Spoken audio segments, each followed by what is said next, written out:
Good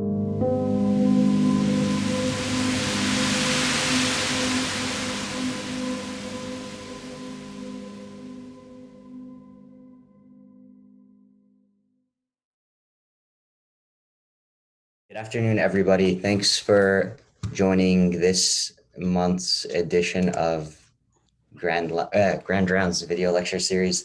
I have Evan here. He's from our PT department. He's going to be helping with this initiative going forward. So you might see him hosting these events, and he's going to be responsible for finding our amazing speakers going forward. So I'm going to give us a couple more minutes for people to enter the room, and then we'll get started. So just sit tight, and we'll start shortly. All right, thanks everybody for being patient. I'm going to introduce the speaker. We have Dr. Bradley Annis from our Insight Neurocognitive Chiropractic Center. Is that right, Dr. Annis? All right. Okay. And he's going to be giving us a presentation on manipulation under anesthesia. So I'm going to let you take it away, Dr. Annis. All right. Well, thanks for having me again. My name is Bradley Annis. I'm one of the chiros here in the chiro department. And today we're going to be talking about manipulation under anesthesia. So an outline of what I'd like to accomplish over the short period is I'm going to give you a quick overview. We'll move into just some quick basic history about it, where it came from, indications, contraindications, which is probably one of the most important parts of this is figuring out who is the right and wrong person to do this treatment with.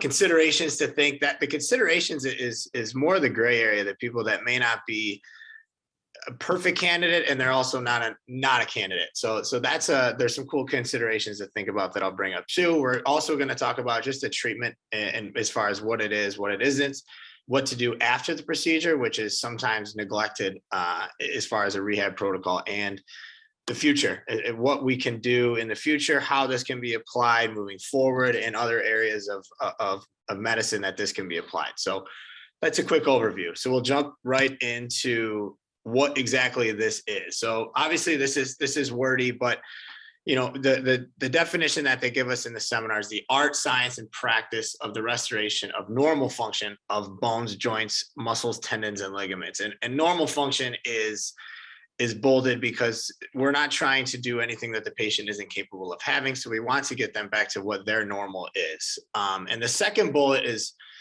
one of the more important parts about this. Is it's a more aggressive approach that's for people that have been minimally or non-responsive to conservative management. So this isn't really it shouldn't be a first line treatment, right? The goal is to try conservative care, whether it's chiro, massage, physical therapy, something, before trying this procedure. And after you go 4 to 6, 6 to 8 weeks, somewhere in there, and you determine as the clinician, this person isn't responding the way we should, they're getting worse, or we've got them, from, let's say, an 8 out of 10 pain to a 6 out of 10 pain, and they plateau there. And how do we get from 6 to a 0, 6 to a 2? So those are the kind of things that make my mind consider a person for an MUA consult. So minimally or non-responsive to conservative management is probably the most important part on this. And the last paragraph is the wordy part about what it is. And I'll show you a video of what it is. There's some manipulation, there's some stretches, there's specific moves and maneuvers that we use that are really designed to break up scar tissue and fibrotic adhesions all around the spine, the tissues surrounding the spine, whether it's muscles, ligaments, tendons, things like that. And we do it in the shoulders and hips specifically, and occasionally ankles, wrist as well.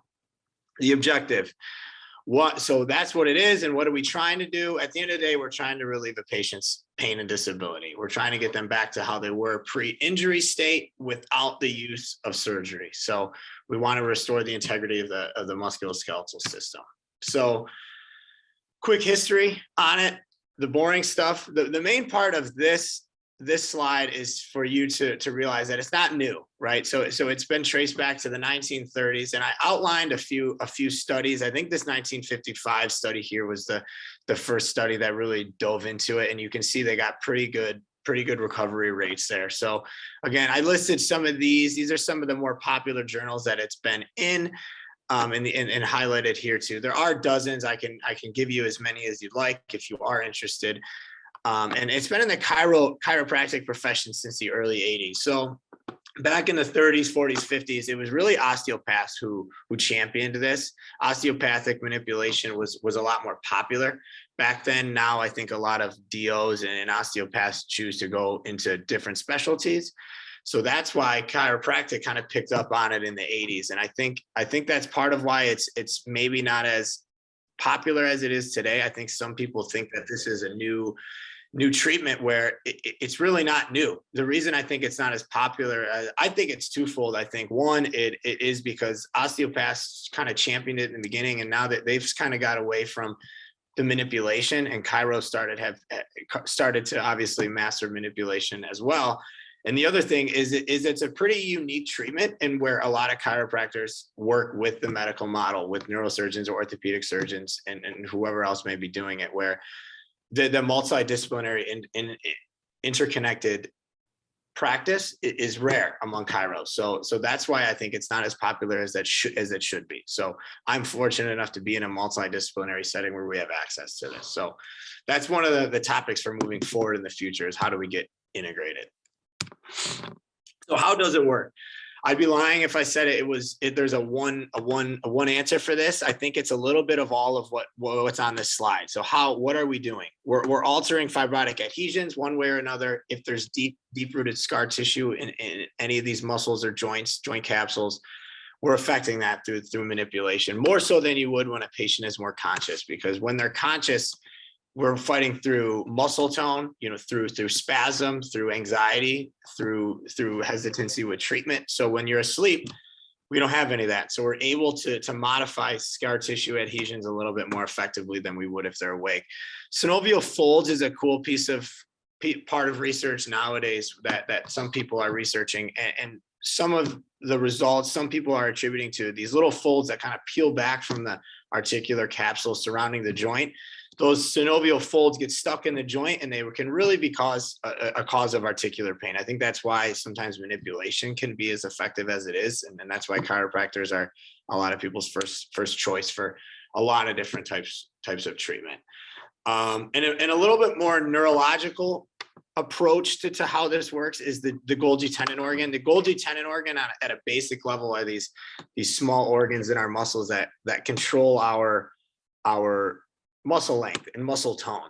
And if we're able to passively stretch those through some sort of treatment, the goal, and what often happens, is the muscle relaxes. So if we're able to stretch these people during this treatment to a point where the tone gets greatly reduced, that's modifying the Golgi tendon organ, and that eventually causes muscle relaxation. And that's pretty much what this last bullet is attributing to as well. So how do you learn this?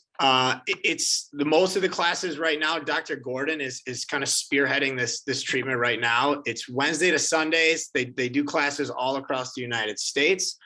You do get 36 CE hours for it. It's split between classroom and clinical. A lot of it is the classroom part, is the science behind things that a lot of chiros already know. What adjustments do, things about inflammation. The biggest part about the classroom is figuring out contraindications and indications, because the best part, what drives our results and outcomes is if we pick the right person for it. If we're constantly picking people that aren't candidates for this, they're not going to get better. And that's what really drives our outcomes, is being able to decide who is the right and wrong candidates for it. So training all across the United States, I got to observe procedures during mine. We didn't get to see them, but hopefully that you're able to see some. So there's a video today, so we can all see a little bit of a treatment today. Who does it? This is who our class teaches, is able to do it. Chiros, osteopaths, medical doctors, DPMs, pain management physicians. The National Academy of MUA Physicians just requires any of these people to do the 36-hour fellowship training. So the one I'm actually not sure about is doctors of physical therapy. It's conceivable that they would be able to do the treatment or do the class and learn it. I'm actually not sure on that. but these are pretty much medical doctors and chiros. You just have to do the training there. So where can you get it done? Really two simple points here. Hospitals and outpatient ambulatory surgical centers, you do have to go through the credentialing and the obtaining privileges, which can be quite lengthy depending on where you go and how you do it. The more important part here is you should not and you can't do it just in your private practice. You can't just, from a DC stands for Doctor of Chiropractic, you can't just hire an anesthesiologist to swing by on a Friday afternoon and knock some people out and do this treatment, right? It's a little bit more regulated than that. A lot of places have nurses. It has to be in a certain facility that's approved. So chiropractors, to you who are watching, who may see this, find an outpatient ambulatory surgical center and work with them. Don't try to do this out of your own office. So indications. Who is this procedure for? So the people that it's really for, like I alluded to earlier, are the people that are unresponsive to traditional treatment, right? So unresponsive to manipulation, the muscle contracture that hasn't responded to all the types of treatment you've tried. Bulging, protruded, prolapse with no fragmentation. And this word fragmentation, we'll see on the next slide. If the disc, if part of the disc is fragmented into the spinal canal, we really try to stay away from that. We really can't guarantee results, and it's really not safe for the patient to put them through intense movement if they do have a fragmented disc. So that's one. Torticollis, compression syndromes, borderline surgical candidates. This really alludes to the people that they've tried everything, and surgery is their next step. And this is one of those great treatments. People want to try everything before they do a surgery, and this is one of those right before surgery. Hey, this is works for a lot of people, so it's something to consider. And this part here is starred because for indications, if you as a chiro or someone who's doing manipulation or manual therapy has cleared them for traditional chiro treatment or physical therapy treatment, they should be cleared for manipulation under anesthesia. So whatever you as a clinician do to say this person's eligible to get manipulated, it's the same protocol. So if they're able to do that, they should be able to get a manipulation under anesthesia. So on the same token here, I think the next slide is contraindication. So here, a lot of these are the same types of things we deal with in practice, as far as when not to adjust someone, active infections, discitis, metastatic bone disease, severe osteoporosis is one, osteogenesis imperfecta, which is can very easily lead to a fractured bone. And same thing with acute fractures. We really don't do anything there. Spinal cord compression, that's one of those. If there is compression on the spinal cord, it's just not worth risking that. So you got to run a risk reward proposition in your head and decide who is right and who's wrong. VBS and AAA, so vertebral basilar syndromes or abdominal aortic aneurysms and clotting disorders. Really stay away from that under anesthesia. They're not awake. It's hard to control outcomes with those types of things going on. And the one, aside from all the manipulation and everything else, the part that's a little bit out of the chiro's hand is the anesthesia contraindication. So that is someone who, if the anesthesiologist can't clear them, no matter how great their bones are and how great of a candidate the chiropractor may think they are, but if they're not cleared for anesthesia, then they can't do this treatment. So that is where the anesthesiologist becomes very important. So these are the gray areas. This slide is really designed for the gray areas. So the first one, something to consider, are the fibromyalgia patients. So that is someone who, maybe they haven't tried conservative management for as long as you would like. Again, we like to try it for 4 to 6 weeks before we say you're a candidate. But if someone has such, intense fibromyalgia where you can't even do conservative management, you can't even manipulate them or massage them, then that type of person might get moved up the timeline, and a manipulation under anesthesia may be more important for them right away. So that is someone, and the same way goes and under the same token as people with anxiety and PTSD, people that have been, victims of violence or hit, or they have anxiety about treatment and they don't like being touched, and they're very guarded, and treatment is not enjoyable for them and therefore not productive. A manipulation under anesthesia sometimes can fill that gap as far as reducing the anxiety. If they're not awake, they won't feel anything. So that is, you as a clinician has to talk to the person and explain to them why putting them to sleep may be a better treatment. So failed back surgery is one. I put stars here just to tell myself to remind you to clear with the surgeon, as always. So we've done these treatments on people with certain types of hardware infusions. Yes, we'd be very careful. We really don't try to manipulate that, but it's really not a contraindication. It's more of something to really consider and be careful with the back surgery. And the word failed means, you know, the hardware in there may be fine. It may not be compromised, but their outcomes as far as pain and disability, they still are in pain and are slightly disabled. So that's someone who, again, always clear that with the surgeon. And sometimes they're not a candidate, and sometimes it's just not worth it. But another one is mood about treatment. So that is the person who comes into the office, and I'm sure a lot of chiropractors and physical therapists can relate to this point. And people don't really love the time commitment that treatment requires, right? So if you're 3 times a week in physical therapy, that's 3 hours a week, not to mention drive time there, drive time back. Some people rely on transportation. It can be a mess sometimes for people. So if someone really can't commit to the prescribed treatment plan, and manipulation under anesthesia may be something to move it up the timeline and say, hey, if you're not willing to come in 3 times a week, this might be something to try right out of the bat, because haven't seen someone 1 time a month, it's not really effective. So an MUA may be something a little bit more powerful, a little bit more aggressive early on. Elderly and young, obviously clear them for manipulation, right? So if they're older, obviously they're more predisposed to osteopenia or osteoporosis. Just make sure they're it's not contraindicated. And the same thing with extra young people. Joint replacements, clear that with the surgeon at all times. We've done hip procedures on people with hips. Obviously, I was a little hesitant at first, but if the orthopedic surgeon clears it, admittedly, they know more about that replacement than I do. So clear with them, and still always be careful with whether you're doing there. So what anesthesia do we use? Real quickly here. Most commonly it's Propofol.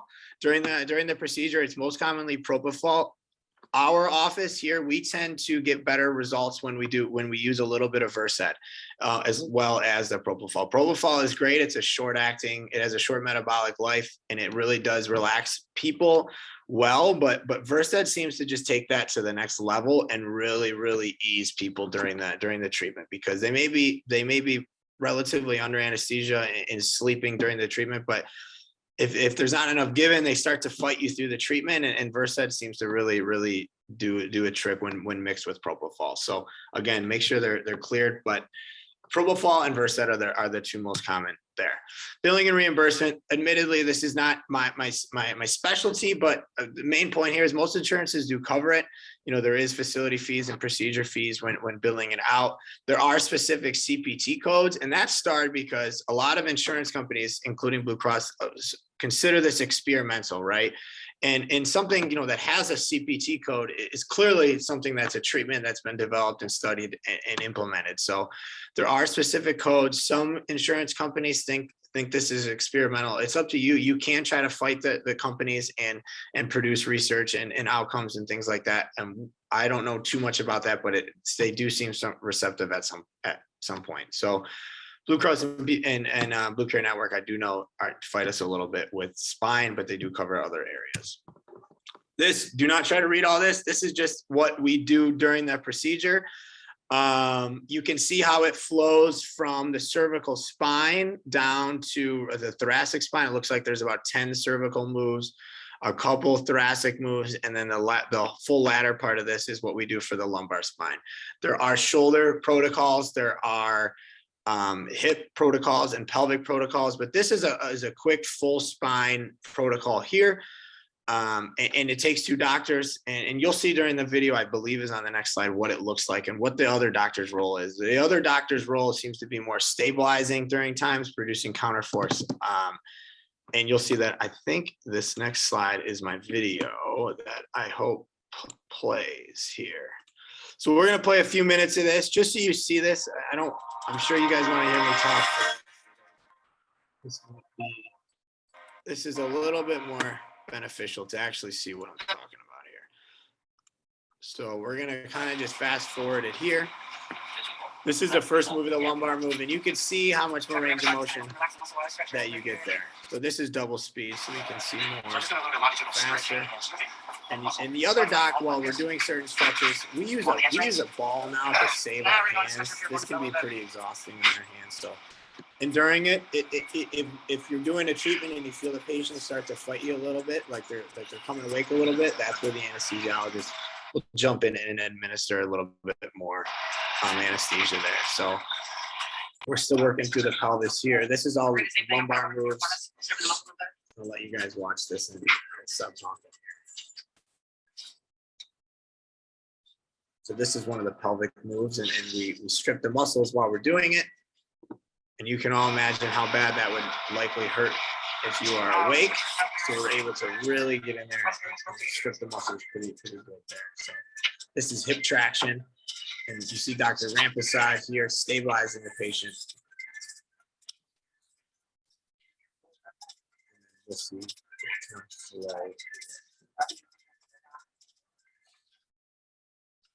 This patient, I do is pretty flexible to begin with. So this one looks maybe a little bit more intense than she's already pretty flexible. Like, just grab that hip a little bit. I can help you with deeper stretch in there. Okay, we use a tool. You can probably use Graston tools or any type of instrument to do this as a doctor to start, save your hands here. So that can run it. And you can see how much that's pretty incredible range of motion. That's something you really wouldn't be able to do. Here's one on his side. Probably.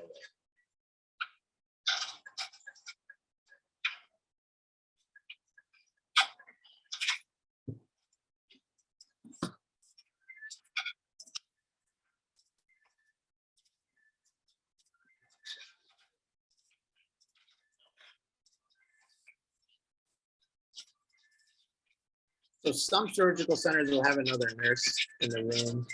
It always takes two docs and obviously an anesthesia professional.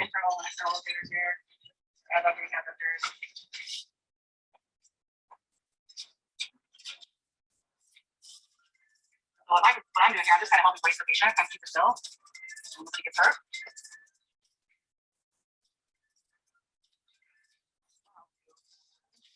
So this is a pelvic move here. So this is very decompressing for this part of the pelvis here.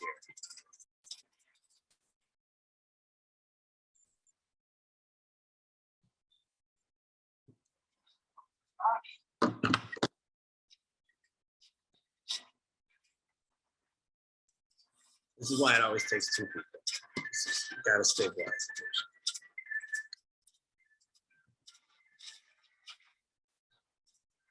So hold over to me now. Let's go and start doing adjustments with the pulse a little more.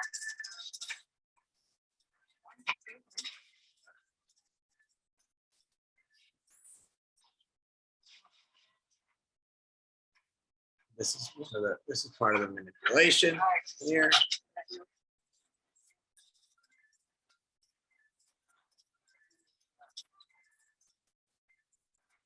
And always have a towel underneath the patient because it's much easier to move the patient point back side to side when there's a towel underneath.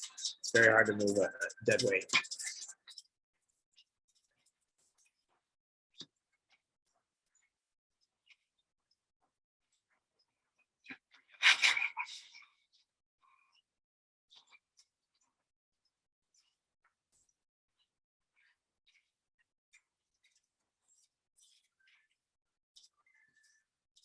A good hip flexor stretch for the psoas. They had a little bit of a quad stretch in there as well. And then again, this is manipulation of the pelvis on the other side.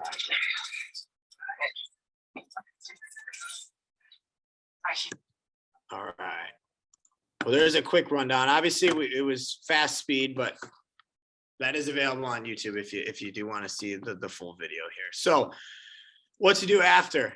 That is really up to the clinician themselves, but having some sort of program is important, right? So the day of that they teach to have the patient come back later in the day, put some heat on it in the areas that were treated, side lying or supine, and run through the same procedures that you went through.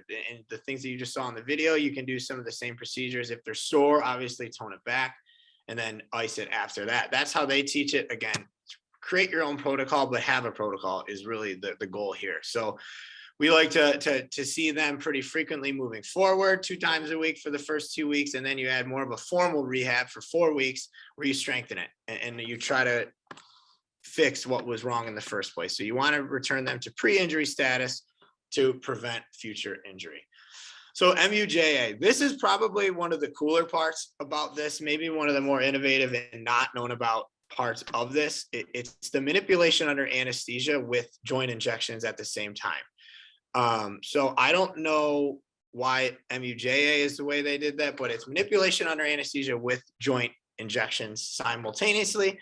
And this is really cool. So this is especially shoulders, even in the spine. It's the idea and the concept of getting an injection in whatever joint, whether it's the synovial joints, sigmoid joints throughout the spine, the sacroiliac joints, the shoulder, and doing this treatment, doing the protocol right after that. The theory is why it's more effective is, that's what they research. But in my opinion, you're putting a solution in there, and now you're taking the joint through a certain range of motion. It should allow that solution to bathe the joint, get access to more parts of the joint capsule, and hopefully really create better outcomes. So it is a new technique. They are still studying it. The way that we teach it is after we do that, to do 6 to 8 manipulations within the first 10 days. And this last bullet point is mainly for the chiros that are watching this, that, again, for chiros to integrate with the medical model and work with medical professionals, doctors is somewhat unique. A lot of us are in private practice, but this is a good tool to go into these offices and, market this. Say, hey, I know this treatment as far as manipulation. I know you do a lot of injections. How can we, team up and help our patients a little bit more than otherwise we would right now? So obviously you have to find the facility and things like that. But this is, from a chiro standpoint, this is, in the medical fields, doctors, pain management, this is their wheelhouse. So you can really try to integrate with them and hopefully create a long relationship with them and get people better. It's a little bit better than maybe just an injection, and maybe it's better than just a manipulation under anesthesia. So that's one. A different type of manipulation. Another one is what our trainer called the leisure MUA. The leisure MUA is someone who may not be a perfect candidate, may not need it that much, and they're definitely not a contraindication. So it's someone who, especially athletes, their shoulders fine, but they just want to get a little bit more range of motion for that pitcher or for that quarterback or someone that has, shoulder range of motion limitations. Have they done conservative management for 8 weeks? No, because they're in reality fine, but they just want to increase their performance. So this is a really good way to market towards professional teams. A lot of professional athletes have been involved, market to athletes themselves, especially younger ones who are, the people that will do whatever they can to get better at their sport. So this is a really cool one. This is something to market from a chiro standpoint, or orthopedic, or whoever is running their business and trying to grow it. This is a cool avenue to exploit as far as improving performance and improving, sports outcomes. So I'm going to try to read some of your minds and guess a few of the most frequently asked questions, and then we'll open it up for some more of your specific questions. Some of the questions that we get are the quantity. So how many of these is too many, or how many of these is enough? And the answer is, of course, it depends, right? So the most we've done on a person, I think, is 6 in a year. A lot of people get one and they feel pretty good, whether it's 50 to 60% improvement or 30, and they want just a little bit more, and they responded well. So a lot of times we'll opt for the second one. And sometimes the second one gets another 30%, and now they're down from a 10 to a 6 and now to a 3 pain, and maybe it's 3. We do try to wait a few weeks before doing before doing another one. We really try to space it out a little bit. What does the day of look like? So they get there about 30 minutes before. They're gowned, they're cleared by the anesthesiologist and the nurse. They're not supposed to eat. And then they go into the treatment room. They do need a driver. And then the treatment itself, which leads me into the next question, is how long does this take? I'd say about 15 minutes. It depends. If you're doing just the neck, might be 5 minutes. If you're doing the full spine, I think a full spine average is around 15 minutes. You know, what regions do we do? Full spine, obviously, cervical, thoracic, lumbar, spine. One of the most, what I think is one of the best areas to do this is the shoulder. Frozen shoulder is one of those conditions that's one of the most difficult to treat. And this is a really cool and effective option for that. So shoulders and hips outside of the spine are two of the most common and most popular. Then the wrist and the ankles are options we do as well. The elbow, you know, you can manipulate it. There's just not a lot to do near the elbow. And the results, how long do the results last? What are the results? And again, it depends. I think some people have been responding well for a couple months. You know, some people are permanently just a little bit better and a little bit looser. Yes, their pain may not be a 0, but that 9 or 8 out of 10 pain is, you know, it's now a constant 6. And yes, it's still a 6, but that's, you know, that's a 20-30% improvement. So that's a pretty big deal. So the results, you know, they last, it varies. And how long should they last? It's tough to say. It depends if you pick the right candidate. If you pick someone who shouldn't have gotten one in the first place, your results probably won't be that good. But that's why I circle back to what the beginning was, is picking the right people and picking the right regions to do. That helps, you know, this results number, you know, be a little bit higher and better. And I think the next slide is questions. So that's it from me. Any questions from anyone watching? Cool. Thank you, Dr. Ennis, for this presentation. I just want to say I appreciate how nice your presentation was put together in PowerPoint. So thanks for that. And I did have a question. I don't know if you answered it. Is there any sort of pain or recovery involved in this procedure? That's a good question. That should have been on my frequently asked one. I missed that, definitely. The most common side effect is soreness, without a doubt. It's one of the most intense stretches that you'll probably get, because when you're awake, your muscles prevent you from stretching certain ways. So when you're asleep and you got 2 doctors pushing your limits to pretty much what they've never been before, it's soreness. That lactic acid release, the scar tissue release, that can be pretty sore after. The longest I've heard someone sore for is, you know, 4 days, 5 days. Most people, they feel better right away. It really depends, again, what was going on before, how much trauma they've had to the area, and a lot of other variables. But just general soreness is the main side effect. Really, it shouldn't be painful. It should just be general soreness after.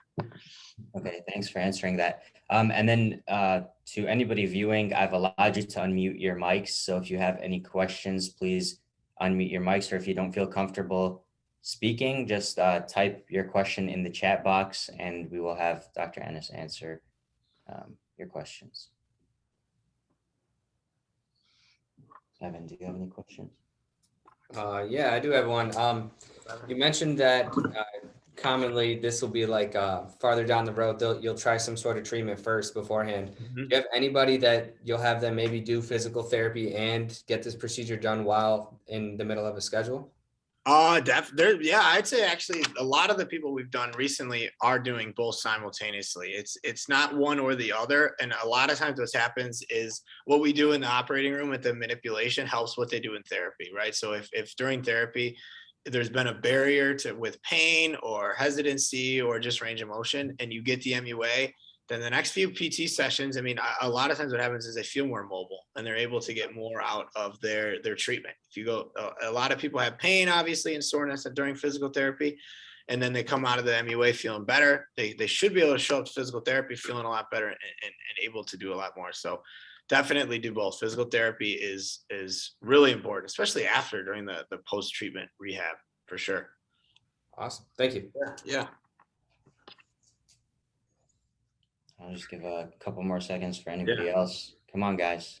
I think I hit it all. That's probably why they can't think of anything. Well, yeah, you did answer a lot of some of the questions that I had. So good job. Well, then if nobody else has any other questions, I would like to thank everybody for showing up and thank Dr. Ennis for giving this presentation. Yeah. And as always, please follow us on our social platforms, Facebook, LinkedIn, and Instagram. And have a good afternoon. All right. Thank you. Take care, guys. Okay. Take care. Bye.